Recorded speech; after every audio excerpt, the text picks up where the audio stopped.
کبھی مانے گی کہ کتے بھی جنت جان؟ عقل کہتی ہے نہیں جانتے، لیکن نسبت کہتی ہے پگلیا کتے کی قسمت دیکھتا رہا نا، تو یہ سوچتا رہا کہ یہ کیسے جائے گا، یہ تو نجس ہے، وہ مانا یہ خود نہیں جا سکتا تھا، اس کے اندر کوئی کوالٹی نہیں تھی، اس کے اندر کوئی خوبی نہیں تھی، لیکن تو نے قسمت کو دیکھتا رہا، تو نے نسبت کو نہیں دیکھا۔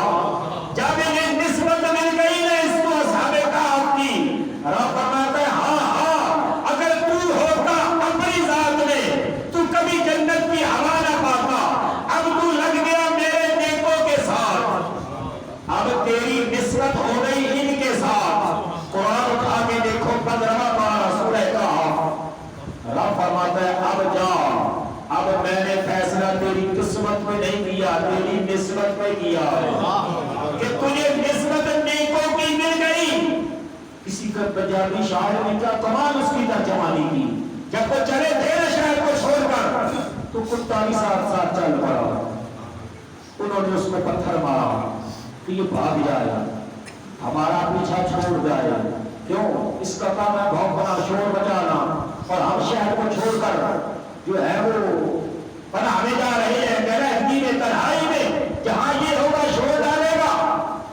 تو اس نے اپنی زبان حال میں کہا کہ نہ میں بھونکا، نہ میں ٹوکا، کہ نہ میں شور مچاوا۔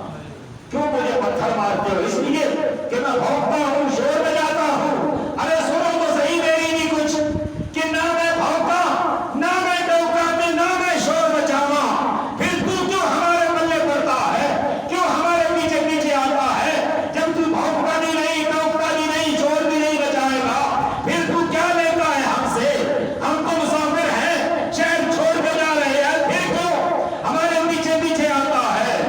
تو وہ زبان حال سے کہتا ہے نہ میں بھونکا، نہ میں ٹوکا، کہ نہ میں شور مچاواں، چمیا دل لڑ لگیا مطلب میں بھی بچیا گیا۔ میں شور بچانے کے لیے نہیں تمہارے پیچھے آ رہا، میں تو اس لیے آ رہا ہوں کہ تم اچھے ہو، تم نیک ہو، ممکن ہے تمہارا ساتھ مجھے مل جائے تو میں بھی کہیں کسی کنارے لگ جاؤں۔ تو رب فرماتا ہے ہاں بڑا اٹھا کے دیکھ۔ میں اکثر کہا کرتا ہوں، میں پھر گفتگو نہیں کرتا کہ جو گھر جا کر سوچے گی یہ کیا، یہ کہاں سے مسئلہ سنا لیا، ہم نے سن لیا۔ ارے گھر جا کے قرآن دیکھ 15واں پارہ آگے دیکھ سورہ کہف مل جائے گا۔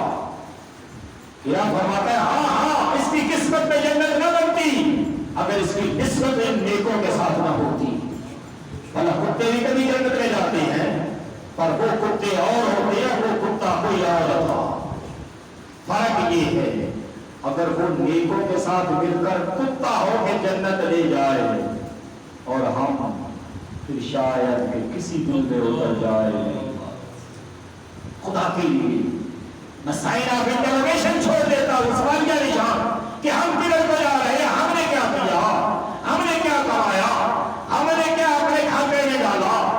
کیونکہ ہمارا دعوت و اعمال کا بھی ہے، کردار کا بھی ہے، محبتوں کا بھی ہے نا، پھر ہم بڑے بڑے نیک صالح بھی ہیں نا، متقی بھی ہیں، پھر ہمارا دعوت و عاشق رسول کا بھی ہوتا ہے نا۔ ہم کہتے ہیں ہم بڑے عاشق رسول ہیں، ہمارے دعوے تو بڑے بڑے لمبے ہوتے ہیں اور کام کتنے کتنے چھوٹے ہوتے ہیں۔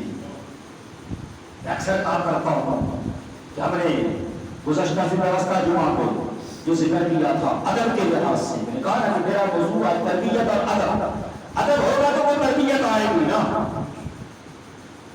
ہمارے یہاں عموماً کسی کا حق کھا جانا بڑا چھوٹا یا کام، معمولی بات، تو خاص کر تکڑا ظالم بڑا وہ سمجھتا ہے کہ کمزور مارا یہ میرا کیا بگاڑ رہے گا، کچھ نہیں کر سکتا۔ یاد رکھو اگر اس کو کمزور سمجھ کے تو تکڑا اپنے آپ کو سمجھ کے اس کا حق کھا جائے گا، کل قیامت کو کون پکڑا ہوگا؟ کبھی سوچا کہ وہ رب قیامت والے دن جب بیٹھے گا نا اپنے جلال کے ساتھ، جہاں آپ نے علماء سے سنا نا کہ رب بڑا غفور رحیم ہے، رب بڑا کریم ہے، رحیم ہے، غفور ہے، حلیم ہے، بردبار ہے، سمندر کی جھاگ سے زیادہ گناہوں کو بخشنے والا، ریت کے ذروں سے زیادہ گناہوں کو بخشنے والا، ارے درختوں کے پتوں سے زیادہ گناہوں کو بخشنے والا، پانی کے قطروں سے زیادہ گناہوں کو بخشنے والا، یہ مہربان کی تعریف سنی آپ نے علماء سے، ہم نے بھی سنی، بیان بھی کی۔ وہی رب فرماتا ہے قرآن میں کہ جب ایسا آدمی اس کے سامنے لایا جائے گا، یا دوسری صورت میں ایسا ظالم جابر حکمران لایا جائے گا جو یہ سمجھتا ہوگا کہ مجھ سے کون پوچھے گا، میں تو کسی کو جواب دے ہی نہیں، میری مرضی چلتی ہے، میری حکومت چلتی ہے، میرا آرڈر چلتا ہے۔